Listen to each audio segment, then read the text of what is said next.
You're watching the KOAM Morning News on Fox 14. Today, the 30th anniversary of a Southeast Kansas cold case comes with a $30,000 reward offering. We'll have the latest on the disappearance of Carol Solons. While the first day of September starts off beautiful in fashion, looks like the humidity is coming back as heat advisories are now present. The latest from the Skywatch Weather Center. Also, we meet a Missouri female crop duster who's soaring to new heights. All that and more coming up.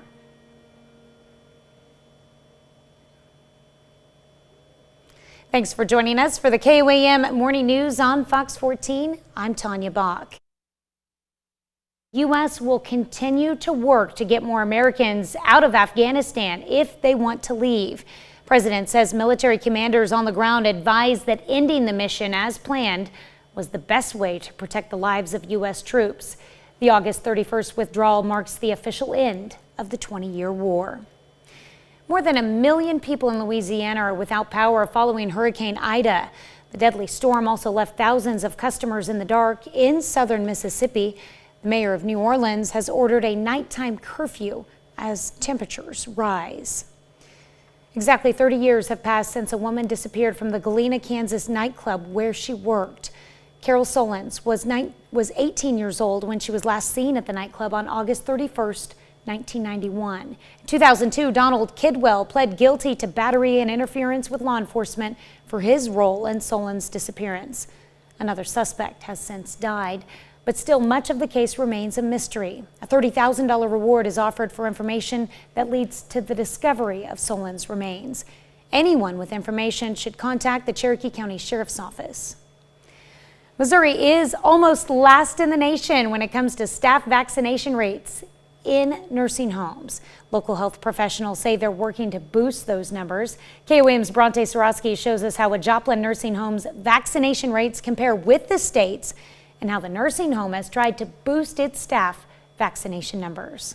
Around 82% of nursing home residents in Missouri have been vaccinated, compared to nursing home staff, where currently only 48% have been vaccinated. Those state numbers mirror local nursing home vaccine rates. It's about what the state and national one is. It's at about 47% of our staff that are vaccinated. Residents at the Joplin Health and Rehabilitation Center remain around 77% vaccinated, still close to state numbers. Larry Bergner with the Newton County Health Department stresses the importance of nursing home workers being vaccinated. But a lot of the healthcare workers and nursing home employees have lower vaccination rates than some other employers. But we would certainly also want those folks who are directly working with the elderly, the immunocompromised, those who are sick. We want those people especially to get vaccinated so that they don't put themselves or others at risk. To boost these vaccine rates, the federal government announced they will require nursing home staff to be vaccinated to continue receiving Medicare and Medicaid funding. So I think we will be seeing more mandated vaccinations from some employers, just out of fear that perhaps federal money may be withheld at some point in time. With this potential mandate, the nursing home says they'll continue different methods of vaccine incentives, but hope to work with federal agencies to come up with rules that everyone can embrace. Again, continue to encourage vaccinations, but yes, we're hoping for vaccinations, or we're hoping for some exceptions, some ways that we can get around that, because it's just kind of hard to believe that we would turn away 50% of the people in the past 18 months have been considered heroes and just turn them out into other industries. In Newton County, Bronte Sorosky, KOAM News. Unvaccinated staff at the Joplin Health and Rehabilitation Center are tested twice a week. The administration bases the amount of testing on the county's positivity rate. Air ambulance crews see an increase in long-distance flights. At the end of July, we told you about the stress that the pandemic has put on ambulance crews as they've seen more calls and longer transports because of the Delta variant. Crews with MedFlight are also seeing more calls. Year over year, MedFlight has seen a 20 to 25% increase in all transports. With hospitals in the region still dealing with the Delta variant surge, crews have had to fly patients even further. In the last 4 months, MedFlight's flight times have increased by an average of 44 minutes. That's more time in the aircraft. That's more time that resource is out of the immediate area, and it's a challenge to the team. Later in the show, we'll hear from a flight nurse on how those increased times can impact what they do. Crowder College's Board of Trustees announces it has begun its search for a new president and is asking the public for input. Today, the college will host public forums to help the board better understand what residents are looking for in a new president. The forums are at 9 a.m. and 11 a.m. and then at 4 p.m. at the Wright Conference Center. Little Balkans Days makes a stop at the Miners Hall Museum in Franklin, Kansas. The annual festival celebrates the history and culture of Southeast Kansas. Last night, the museum hosted tours of its newly renovated Miners House. There was also some food and fun, including live accordion music and old-fashioned croquet and bocce ball. The Miners Hall Museum is at 701 South Broadway in Franklin. Running all the way through Labor Day weekend. Remember, we got several more days of Little Balkans Days. Yeah. Elongated affair this year. That's awesome. All right, as we turn our calendar to September, hard to believe this said, where in the world did August go? Average high for the first day of the month would be 87 degrees. Look at that record. Go back to 2000, got up to 105 degrees. Our month and annual precipitation, remember these numbers are from Joplin Regional Airport, just a little bit up from our historical norm, about half an inch. Chanute, on the other hand, about 4 to 5 inches above normal. It's one of those where it's been very, very, very spread out rain-wise here for the past several months. Current conditions over 7th and Range Line put us at 70 degrees, little northeasterly breeze, and ranging from 66 in Iola up to, we got 72 there in Bella Vista. 70, 71 appear to be the popular numbers, and even with the high humidity, doesn't feel too bad at all right now. A little light cloud cover, but all the rain stays east of the Mississippi. And speaking of east of the Mississippi, there we go with the remnants of Ida, flooding portions of West Virginia up through Pennsylvania right now and making its way toward the East Coast, where they will continue to have flooding concerns for the rest of the week. We've got heat advisories for 3 counties in northeast Oklahoma. Farther south and west you get, the hotter is going to be on this 1st of September. Weather trend for the most part, mostly sunny skies. We'll see anywhere from mid-80s up to the northeast to mid-90s down to the south where we have those heat advisories. Look at that color contour right there. You can see the definitive line, and then as you jot down into Tulsa and Oklahoma, they're going to be up triple digits as opposed to the mid-80s that we'll see in places like Nevada, Butler, things of that nature. Little rain tries to work through on Thursday. Nothing organized nor severe, really just kind of hot and humid here as we head into the weekend. Back off the weekend, that'll only be in the high 80s, but oh, look at Labor Day itself. Ooh. Yeah, we're gonna try to work up into the mid-90s there for the holiday. All right, well, up next, a talented Chanute team enters the fall with a big senior class and high expectations. We're gonna hear from the Blue Comets head coach. And later, air ambulance services see an uptick in calls leading to more long flights. You're watching the KOAM Morning News on Fox 14. The 26th annual Pig. Even people with high-risk allergies can be safely immunized with the Pfizer COVID-19 vaccine. That's according to a study published in the journal JAMA Open Network. Researchers found 97.9% of their high-risk patients had no immediate allergic reaction after the first dose of the vaccine. 1.4% had minor allergic responses. Just 0.7% experienced anaphylactic reactions or severe allergic responses. As COVID-19 cases surge across the U.S., especially among unvaccinated Americans, hospitals are pushed to their limits. 5 states are nearly out of ICU beds. Meanwhile, a new poll shows the number of people saying they're not likely to get a COVID-19 vaccine is declining. Mandy Gaither has the latest on the battle against COVID. Cases continuing to climb, some U.S. hospitals are at a breaking point. Delta's just ripping through the hospitals in ways that we couldn't have imagined. In the South, where vaccinations have been lagging, hospitals have been hit especially hard Alabama, Georgia, Texas, Florida, and Arkansas have only about 10% of their ICU beds left, according to the Department of Health and Human Services. I had to turn away a cancer patient that needed emergency treatment simply due to the fact that my hospital didn't have any beds. A CDC vaccine advisor says the hospitalization rate is 16 times greater in the unvaccinated population than in those vaccinated. And according to a new poll, the number of Americans saying they are not very likely or at all likely to get a COVID-19 vaccine has dropped from 34% in March to 20%, a new low in the survey. As for children, the number of pediatric cases are increasing, and they are going to keep increasing. The American Academy of Pediatrics is now reporting a 5-fold increase in the number of children testing positive from a month ago. But the number of parents who said they'd likely vaccinate their children has also risen by 12 points from 2 weeks ago. 68% of those polled now say they're likely to or already have vaccinated their children. For Health Minute, I'm Mandy Gaither. 1 in 3 surveyed in that poll who are unvaccinated said the FDA approval would likely convince them to get the vaccine. And 43% said that a vaccine requirement from their boss would make them likely, up from 33% 1 month ago. Kansas Governor Laura Kelly announced Tuesday Kansans who get the COVID vaccine at select Dillon stores will be eligible for a $100 incentive. The incentive will be broken up to $50 per dose for newly vaccinated Kansans ages 12 and up. Now, the money will be mailed in the form of a Visa gift card. However, so far, none of the select stores are in Southeast Kansas. I wonder if that'll change soon. All right, Tanya, let's go ahead and transition into the end of August and the beginning of September, because we had that string of, we actually ran about 10 consecutive days there. Ended up with an August average high at 90.6 degrees. And as we turn the calendar to September, known as meteorological fall, astronomical fall doesn't hit until September the 22nd with the fall equinox.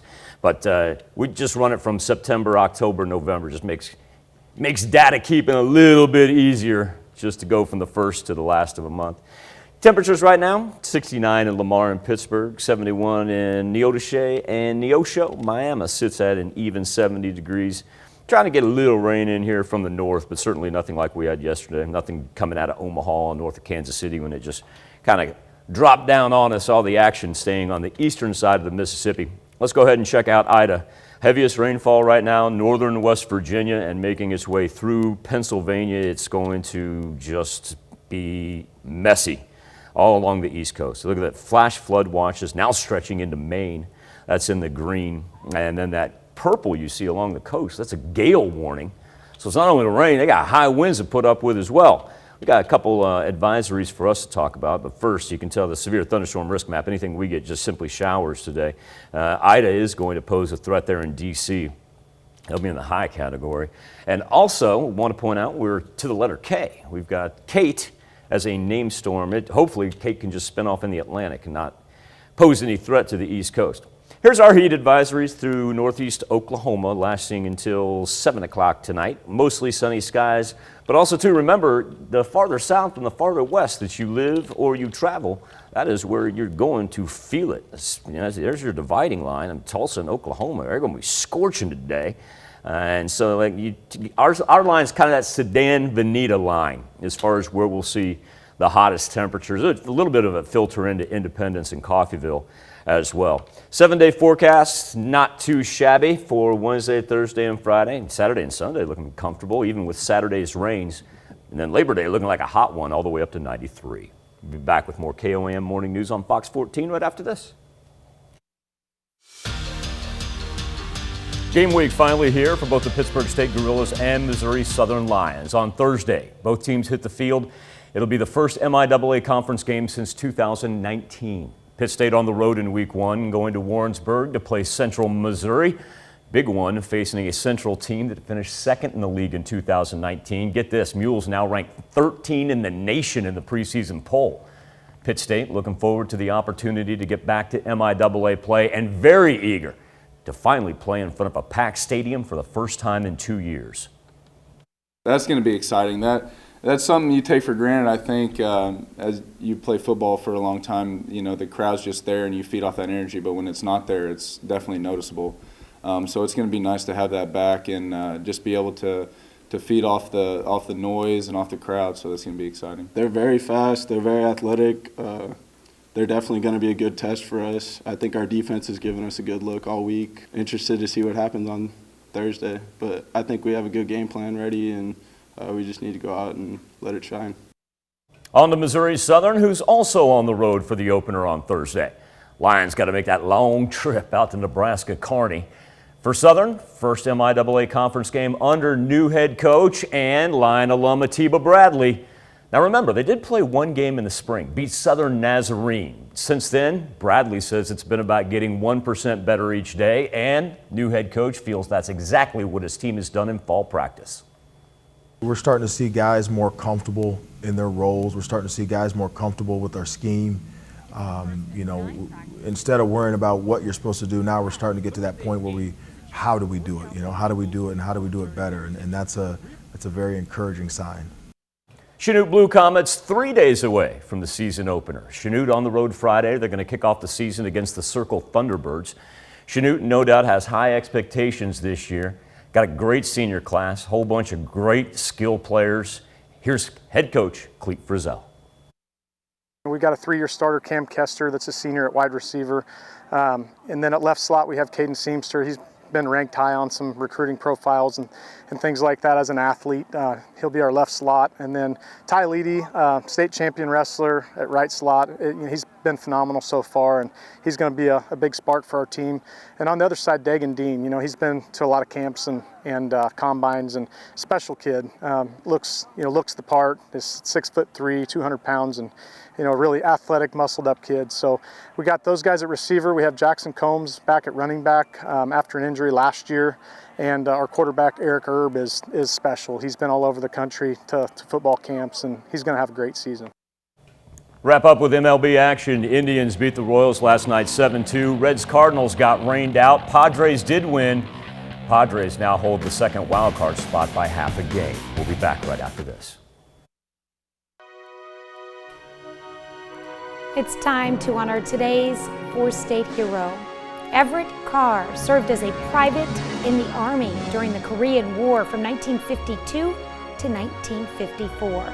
A native of Girard, Kansas, earned a number of medals, including the Army Good Conduct Medal, the National Defense Service Medal, Korean Service Medal, and the United Nations Service Medal. To Private Everett Carr, we thank you, our four-state hero. Well, last month we told you about the stress ambulance crews are under as call volumes and transport distances increase with the Delta variant hitting the region. Now that problem is not exclusive to the ground. KOAM's Zach Dodge has details on what MedFlight is seeing and how the workers are impacted. After 7.5 years, you might think the wonder of being in a helicopter every day would start to wear off. Sometimes the coolness wears off at the wee hours of the morning, but it's still pretty good the next time you come on shift. And it's a good thing flight nurse Nate Van Winkle still finds his job cool, since he's been spending more and more time in the chopper. We've got about a 25% uptick in transports. Overall transports for MedFlight have increased, up by 40% in the first quarter of the year. And while that increase isn't caused just by COVID patients, the pandemic is causing another issue. We're doing transports into different cities than we ever have in 20 years. On average, flight times have increased by 44 minutes because they can't find open beds at closer hospitals. We have to do some pre-planning as far as how much oxygen we're carrying, making sure we have enough medical supplies for the extra distance that we're going. We have to make sure we have extra fuel on board to make sure that we can make it to that particular destination. And even after figuring all of that out, nurses like Van Winkle then have to care for patients in a stressful situation for longer amounts of time. And so we keeping a watchful eye out on each individual person that's in the helicopter, making sure that we're not getting too fatigued. It definitely makes for a little bit longer days. I'm not sure there's an end in sight. It would be nice to see this slow down. I mean, we get in this business to be busy and to take care of people, so it's never any good when people are really, really sick. But happy that we're here to help them take care of them. In Joplin, Zach Dodge, KOAM News. Over the last couple of months, crews from Med Flights have done transports to Tulsa, Kansas City, Wichita, and Oklahoma City. Another half hour of news and weather is just ahead. Coming up on the KOAM Morning News on Fox 14, protesters take their calls for justice for 2 Missouri inmates to the state Supreme Court. Plus, how a Southeast Missouri woman is supporting her family farm from the sky. You're watching the KOAM Morning News on Fox 14. We'll be right back. It's most watched news starts now. Welcome back to the KOAM Morning News on Fox 14. It's currently 7:30. Let's take a look at today's top stories. 30 years have passed since a woman disappeared from the Galena, Kansas nightclub where she worked. Carol Solons was 18 years old when she was last seen at the nightclub on August 31st, 1991. In 2002, Donald Kidwell pled guilty to battery and interference with law enforcement for his role in Solons' disappearance. Another suspect has since died, but still much of the case remains a mystery. A $30,000 reward is offered for information that leads to the discovery of Solons' remains. Cherokee County Sheriff David Grove says the anniversary opens new wounds for a family desperately seeking answers. Today is difficult, but today is an especially difficult day for the family. And as each year goes by, hope diminishes, but they still have hope that they'll be able to lay their loved one to rest in a proper burial place. Anyone with information should contact the Cherokee County Sheriff's Office. Well, criminal justice advocates were turned away from the Missouri Supreme Court yesterday after trying to deliver several hundred petitions to the Attorney General. That's according to the attendees of the Rally for Justice, which is calling on officials to free Kevin Strickland and Lamar Johnson, 2 prison inmates whom many say are innocent. Governor Mike Parson and Attorney General Eric Schmidt have expressed skepticism about their innocence, but that did not stop members of the National Organization of Exonerees who say they traveled from all over the country to deliver more than 3,000 petitions for Strickland and Johnson's freedom. Organization members who say they are former inmates themselves claim they were turned away from the Supreme Court based on their appearance. Wrongful convictions is America's little dirty secret. Nobody wants to talk about it. Everybody wants to believe that American justice system is perfect. We go around the world telling people how they should do their thing, how other countries should be and behave. But America has a real problem with wrongful convictions. Court documents were revealed on Monday showing the Jackson County prosecutor filed a motion asking a judge to exonerate Kevin Strickland. Well, state fairs are known for cheese curds, funnel cakes, and pretty much anything on a stick. But at the Minnesota State Fair, you'll find something a little different: crickets. Now, according to the St. Louis-based Three Cricketeers, crickets contain twice the iron source as beef and are loaded with vitamins and minerals. And I'm told they taste like pumpkin seeds. I'll take their word for that. They're sold roasted or in honey cricket nut butter. Go to Texas State Fair, probably fry them for you with Yeah. butter. Put them on a stick. Aren't they a source of protein? Yes. Yeah, I don't think I've ever had, was not knowingly. Yeah. I've heard they're a really good source Twice of protein. the iron source is beef there, so yeah. Okay. I mean, I'd give it a whirl. I'll try anything once. Mikey likes it, right? Live look over 7th and Rangeline. Starting to pick up a little traffic there, aren't we? It looks like it's going to be a busy Wednesday. 70 degrees is where we stand. Temperatures ranging anywhere from about 66 to 72. Yesterday, we did break our string of consecutive 90-degree days. We had 9 in a row of them to finish out the month of August before August 31st. Gave us a 89. Still looking at an average high of 90.6 degrees for the entire month, so just a touch above normal. We'll be right back up into the 90s today, especially when you get down to the south and to the west. That's where we've got heat advisories for northeast Oklahoma. A little warm to start off September. Next, real good shot for rain Friday into Saturday. We'll be back right after this. To the KOAM Morning News on this Wildcat Wednesday. He's an old friend of the show. It's just been a while since we've been able to catch up with him because, quite frankly, this time of year, he's a little bit busy. It's Will Morris from the Wildcat Extension District, Kansas State Research and Extension. Will, thank you so much for your time, man. Yeah, no problem. Glad to be here. Because I know it's actually going to be in less than a week now that you're going to make the annual trek out to Hutchinson, Kansas for the state fair. Give us a little idea about the exhibits that you are going to be taking out there and also the kids behind these exhibits. Yeah, so we'll be taking out all the indoor exhibits a week from coming up quick, and we'll have entomology boxes, geology buckets, rockets, photography, baked goods, canned foods, arts and crafts, all sorts of things that we will be taking up there that belong to 4-H members that have won at the local level. So at the Crawford County Fair, they were the top and the best of the best. So they get to move on to the state fair, and they will then go and compete against those across the state of Kansas in each of their respective categories. And so, Will, we're bringing all these wonderful young minds together. And number one, congratulations on those kids that you've been able to mentor and have succeeded and made it that far. I mean, just the fact that you take part in 4-H is tremendous. But now, talk to me kind of about this group of kids that you have that have risen to the best of the best. Yeah, so this group, they're all very unique in what their interests are and what they've done.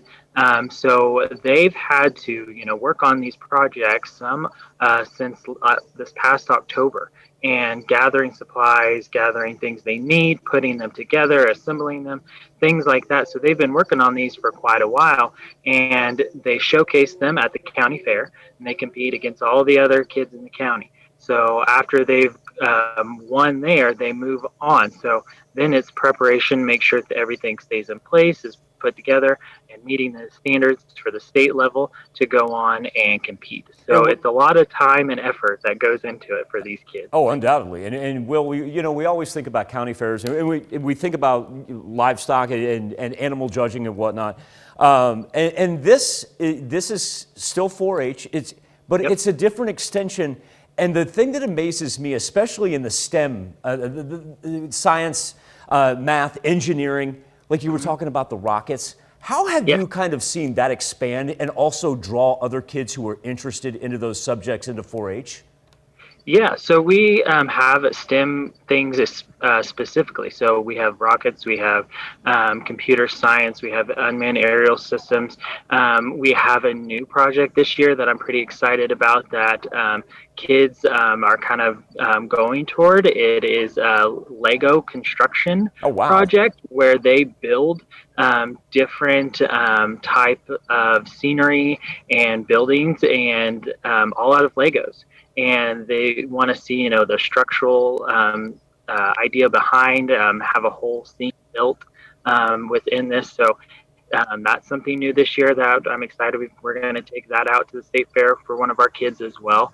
So it's really branching out and showing that we are very diverse. We can, if you've got an interest, we've probably got a project that will kind of fit that area for you. Hey, that's tremendous. So once again, it's the winners of the county fair that go to the state fair after that. So now that we've kind of got the excitement and everything generated, how do parents get a hold of you to make sure they can sign their kids up for 4-H and hopefully get in next year's state fair? Yeah, absolutely. So the easiest way to get a hold of us is just to Google the Wildcat Extension District. When you do that, it'll come across our page. Click on 4-H, and whether you're in Crawford County, where I'm located, or one of our other counties, which is Wilson, Labette, and Montgomery, there's somebody that'll be there to help get you signed up. Hey, all-encompassing throughout SEK. Will, number one, I appreciate everything that you do when it comes to our kids in 4-H, and number two, I greatly appreciate your time, sir. Thank you. All right, you have a marvelous trip, and hey, break a leg out there. Thank you. All right, we'll be back with more KOAM Morning News on this Wildcat Wednesday right after this. Male pilots traditionally dominate crop dusting, but one young Missouri woman is spreading her wings and making a mark on this industry and the family farm. When you want something bad enough, you go for it. Even if that means stepping outside of your comfort zone into the unknown.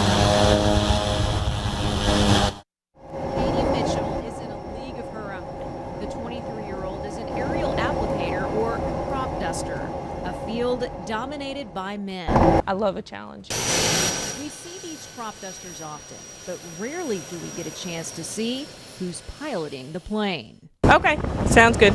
Katie's been at this job for 3 years now, and it's not something she ever saw herself doing. One day, talking with my uncle at the dinner table, trying to just figure out what I'm going to do in life. I was telling her, I think I'm going to buy an airplane because we can't get anybody to drive the ground rigs. And she said, I'll do it. That was on a Friday, and that following Monday, they were in Georgia moving her into an ag flight school. I was separate from all the guys because I'm the only girl there. And You're the only girl in the whole program. Yes. And she says she faced the skeptics every day. And the guys didn't think that, they said, she'll be gone in 2 weeks. And then they said, she'll be gone in a month. And that's what people back home were saying as well. She proved them wrong. She soared through the program and before long was in the air on her own, spraying fields back home in southeast Missouri. Some of the locals still can't wrap their heads around it. Well, they still think that I can't fly, still, to this day. Probably watching this, they are going to say, oh, she don't fly that plane. Oh yeah, everybody refers to her as that girl that flies that plane. That girl in the plane got to where she is today because even when life was hard, someone was there to pick her up. It's a lot of emotions. I'm so proud of her. Katie's life could have taken a much different path. With her parents not in the picture from early on, her grandmother raised her. Her Uncle Gary and Aunt Cammie also stepped in to help. Her whole life I've told her to never quit. That constant support pushed her to become the woman she is today. I can't even put into words. They are everything. Wanting to support the family farm and make her mark on agriculture, something she's always loved, Katie was all in. It's a very small community, even around the world. There's not a lot of people that do this. According to the National Agricultural Aviation Association, there are 3,400 ag pilots in America right now. Less than 10 of them are women. And Katie Mitchell is also one of the youngest, starting her career at just 20 years old. It does take serious guts to get in the airplane and basically do aerobatics in the field. As for the workload, of course, depending on the weather, it's 5 a.m. to 9 p.m., 7 days a week, March through October. And of course, it's dangerous. Out there, you've really got to have a good instinct of what to do if something happens. You've got to react. You've got to be on your toes. Definitely not for the faint of heart, but it's good and fast money. So there's that. And she can rest in the winter. Katie's pretty tough, but has a soft side too. I do girly things. I'm a pretty girly girl. So I might go get my nails done if I need to catch up on getting my hair done. I love shopping. But when those nails dry, she's back in the cockpit, doing what she loves, putting in 120-hour work weeks. And I just, take my helmet off, take a deep breath, and I'm like, okay, we did it, another day. Let's get out and clean the airplane and get home so we can do it all again tomorrow. I'm not sure how long she will do it or what else she may tackle in the future. Her family knows one thing's for sure. When it comes to this young pilot, not even the sky is the limit. I will always be on the sidelines cheering her on, no matter what she's doing. But this, I can come out here and watch her take off and land all day long. It just is such a proud moment for me. And Denise leads the way, inspiring other young women to dream big. Because I have full faith I can do whatever I put my mind to. That's impressive. And by the way, August marked the 100th anniversary of aerial application, otherwise known as crop dusting. That's when farmers use crop dusting to control insects and plant disease on millions of acres of crops every year. We'll be right back with more after this, but first let's take a look at the market prices before the opening bell.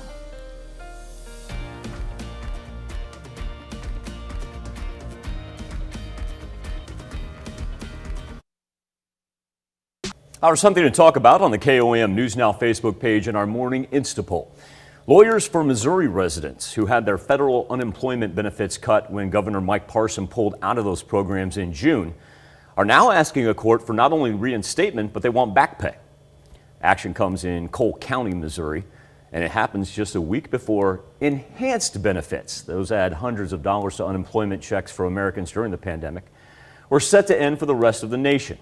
A lawsuit filed earlier this month asks the judge to rule that Missouri's early withdrawal was unlawful. Lawyers are trying to get unemployment benefits paid now retroactively. Our question for you this morning, do you think that the enhanced jobless benefits ended too early, specifically in Missouri? And it's been overwhelming all morning long, as 90% of you have said no, they did not end too early. Appreciate everybody's engagement each and every morning. KOAMnewsnow.com/vote, or of course you can hit us up on the KOAM News Now Facebook page. As we transition into our first day of September, live look from 7th and Rangeline. Busy intersection. Man, I tell you what, it is bustling out there right now. And we sit at a very comfortable 70 degrees, even though that humidity is at 93%, and that dew point's at 68. It means that grass is going to be wet, but it's really not too sticky outside right now. Temperatures have ranged anywhere. Iola's been our low point pretty much all morning long at 66, and we did throw up some 72s a little bit earlier. Now we've got a bunch of 71s, and Neosho, Anderson, Miami's at 70, and there we go. Chanute's still at 72. Ended our string of 9 consecutive days at the end of August right there, August 31, only chiming in at 89. But that does make our August average high for the 31-day period 90.6 degrees. I tell you what, the latter third of August, that was just a scorcher right there. Skywatch storm tracker, we are on the clean side, a little light cloud cover, all the thunderstorm activity staying off east of the Mississippi, and of course that includes Ida. Remnants of it now, flooding portions of northern West Virginia, and you see the very heavy rain tracking through Pennsylvania all the way to Massachusetts. And they've got flood warnings, and also too the purple along the coast indicating a gale warning. So it's not only flash flooding, but also high winds that will affect that entire area. You can tell down in our neck of the woods, got that orange. We all know what that is. Now the green, that just means any rain that we see will just simply be rain. Also do want to point out we're to the letter K now. We've got Kate. Hopefully she just stays out in the mid-Atlantic, doesn't affect us. Let's talk about that orange that popped up there just a second ago. Heat advisories for 3 counties in northeast Oklahoma. The farther south and west you get today, the hotter it is going to be. Central portion, say high 80s, low 90s. Get out to the eastern part of southwest Missouri, may even be able to stay in the mid 80s right there, because there's your line. Like I said, it's kind of that Sedan-Veneta line. You get down here, and look at those temperatures that they've got through Tulsa into OKC. Hey, we got a 20-degree difference between our northeastern counties and what they'll see in central OK. And like I said, any rain that we see pop up, gone. Thursday and Friday back into the 90s. Saturday going to bring us Labor Day weekend rain. Temperature's not too bad though. And then Labor Day itself, ooh, that's a hot one right there. Early September and up to 93. We'll be back, wrap up this edition of the KOAM Morning News on Fox 14 right after this. Welcome back to the KOAM Morning News on Fox 14. Here's what's happening today. President Biden says the U.S. will continue to work to get more Americans out of Afghanistan if they want to leave. The president says military commanders on the ground advised that ending the mission as planned was the best way to protect the lives of U.S. troops. The August 31st withdrawal marks the official end of the 20-year war. More than 1 million people in Louisiana are without power following Hurricane Ida. The deadly storm also left thousands of customers in the dark in southern Mississippi. The mayor of New Orleans has ordered a nighttime curfew as temperatures rise. More evacuations have been ordered in parts of Nevada as fire crews work to contain the Caldor fire. The wildfire, which began last month, has burned close to 200,000 acres. Hundreds of structures have been destroyed. Let's check in with Michael with a final look at your forecast. Tanya, I got some good news for you here. The major power company in New Orleans restoring portions of eastern New Orleans. First time they've had electricity back on since Hurricane Ida rolled through. And of course, we'll have the latest for you coming up at noon. Of course, we've been talking about state fairs today, taking you to where they eat crickets in Minnesota. Will Morris talked about Kansas. And how about the Alaska State Fair? It's known for its giant veggies. 100-plus pound cabbages might be the thing for a lot of folks. But the king of the crop weigh-offs is normally the farmer who turns up with the biggest pumpkin. This year, Dale Marshall pulled a whopper of a pumpkin out of the ground, weighed in at over 1,600 pounds. Hope everyone in the Marshall household loves pumpkin pie. I mean, look at him trying to get it. I can't imagine just transporting the thing. That's crazy. And the key is to transport it without breaking the gourd. I wonder how far his trip was to get to the fairgrounds. I don't know. My goodness. All right, thank you so much for letting us put the good in your morning. We'll be back with more news and weather when we see you at noon. Have a great morning and an even better day.